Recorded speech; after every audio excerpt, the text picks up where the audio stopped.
네, 안녕하세요. 푸돈싸입니다. 프리미어리그 33라운드 토트넘과 브라이튼의 경기. 지난 경기에서 손흥민 선수가 해트트릭을 기록하고 우리나라 시간으로 프라임타임의 경기가 펼쳐지면서 주목을 좀 받았던 경기인데 아쉽게도 토트넘이 브라이튼에게 패하고 말았습니다. 브라이튼은 지난 경기에서는 아스날을 잡고 오늘은 토트넘을 잡으면서 북런던을 접수했는데 경기 분석 바로 가시죠. 레고. 먼저 라인업을 살펴보면 토트넘은 큰 변화는 없었는데 도어티가 결국 무릎 부상으로 시즌 아웃이 되면서 레길론이 선발 출전했습니다. 브라이튼은 방송사에서 제공하는 포메이션에는 백포로 표시가 됐지만 실질적으로는 쿠쿠렐라, 덩크, 벨트만이 백3를 형성하면서 아스날전과 마찬가지로 사실상 3백 아니 5백으로 경기를 펼쳤습니다. 초반부터 뭔가 느낌이 쎄한 경기였습니다. 브라이튼이 전방 압박을 시도하면 토트넘이 탈압박이 거의 안 되는 모습이었고 그 가운데 압박에 몰리면서 나오는 롱패스는 대부분 퀄리티가 많이 떨어졌습니다. 동시에 브라이튼은 수비 뒷공간으로 오는 패스들에 대한 준비가 잘 되어 있는 모습.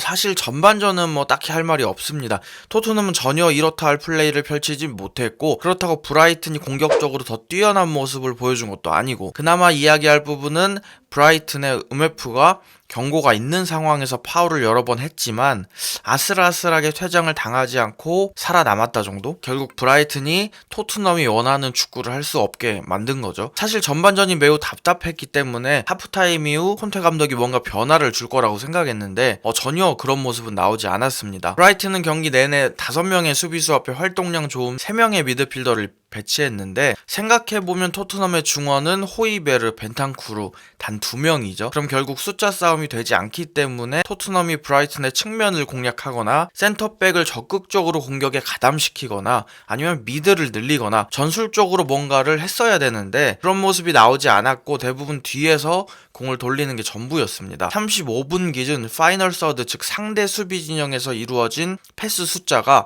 브라이튼이 더 많았습니다. 토트넘이 전혀 상대 수비를 공략하지 못했다는 의미죠. 토트넘은 경기 내내 중원을 생략한 상태에서 경기를 했는데 거기다가 오늘은 미드필드나 센터백에서 나온 롱패스들도 퀄리티가 굉장히 떨어졌습니다. 다이어는 롱볼 11개 시도해서 2개밖에 성공을 못했고 로메로 또한 롱볼 10개 시도해서 2개 성공, 벤탄쿠르는 롱볼 8개 시도해서 3개 성공, 토트넘 자체가 롱볼 시도를 54개 했는데 17개 성공시켰습니다. 성공률이 31%밖에 되지 않았습니다. 참고로 이는 브라이튼보다 더 떨어지는 수치입니다. 이렇게 뒤에서 앞으로 보내는 패스 퀄리티가 떨어지다 보니까 공격수들도 이렇다 할 플레이를 하지 못했는데 특히 케인이 키핑이 잘 안 되는 모습이었습니다. 해당 경기에서 케인은 패스를 14번 시도했는데 8개 성공하면서 패스 성공률 57%. 토트넘은 케인이 전방에서 얼마나 잘 버텨주냐가 굉장히 중요한데 후방에서 오는 패스 퀄리티도 떨어지고 케인이 키핑도 안 되니까 진짜 아무것도 안 됐죠. 그러다 보니까 토트넘은 결국 오늘 경기에서 유효 슈팅을 하나도 기록하지 못했습니다.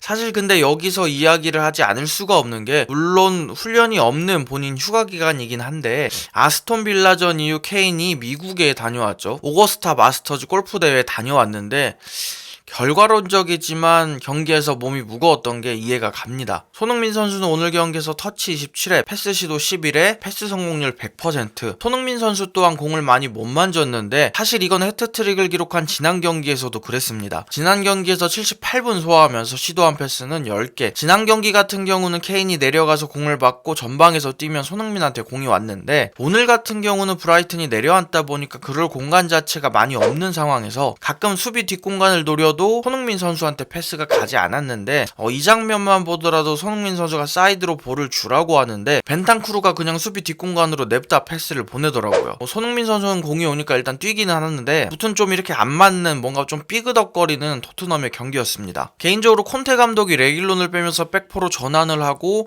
이런 변화를 주지 않을까 싶었는데 전술적인 판단이 있었는지 경기가 끝날 때까지 백3를 유지했고 클루셉스키를 빼고 모우라를 투입하고 벤탄쿠르 대신 윙크스를 투입하고 87분에는 손흥민 선수를 빼고 베르바인을 투입했습니다. 그리고 곧바로 89분에 실점하는 토트넘. 트롭사르가 슛하는 척 모션을 취하자 앞에 있던 다이어가 살짝 쫄아서 몸을 돌려버립니다. 그렇게 완벽하게 뚫리면서 실점을 하게 됐는데 센터백이 공격수 앞에서 몸을 돌리는 플레이라 약간 어떻게 보면 수준 미달 플레이죠. 물론 이전 장면에서 로메로가 공을 뺐다가 트롭사르에게 공을 헌납한 부분도 아쉽긴 한데 또 그렇게 따지면 그 전 상황에서 오프사이드 트랩도 많이 아쉬웠죠. 다이어와 벤 데이비스가 라인을 맞추지 못하면서 웰백이 오프사이드에 걸리지 않았는데 이 장면에서 다이어가 오프사이드라고 팔을 왜 드는지 모르겠어요. 제일 뒤에 있었으면서. 결국 이렇게 토트넘이 0대1로 졌습니다. 점유율도 밀렸고 슈팅 숫자도 2배 이상 밀렸고 유효 슈팅은 기록하지 못했고 최근 좋은 흐름 속에서 찬물을 확 끼얹는 결과였고 콘테 감독 또한 전술적인 부분에서 비판의 여지가 있는 경기였으나 코로나에 걸려서 훈련을 제대로 하지 못했기 때문에 어느 정도 감안을 해야 될 것 같습니다. 콘테 감독은 경기 우리 경기의 템포가 너무 느렸다. 아스날전을 보고 전술적으로 어려운 경기가 될 거라고 생각을 했고 실제로 어려운 경기였다 라고 했습니다. 그나마 토트넘 입장에서 다행인 건 경쟁 상대인 아스날이 사우스햄튼에게 졌다는 부분이고 맨유는 노리치 시티를 잡으면서 토트넘과 승점 3점 차이. 다행히 토트넘이 4위는 지켰습니다. 부족한 영상 봐주셔서 감사합니다.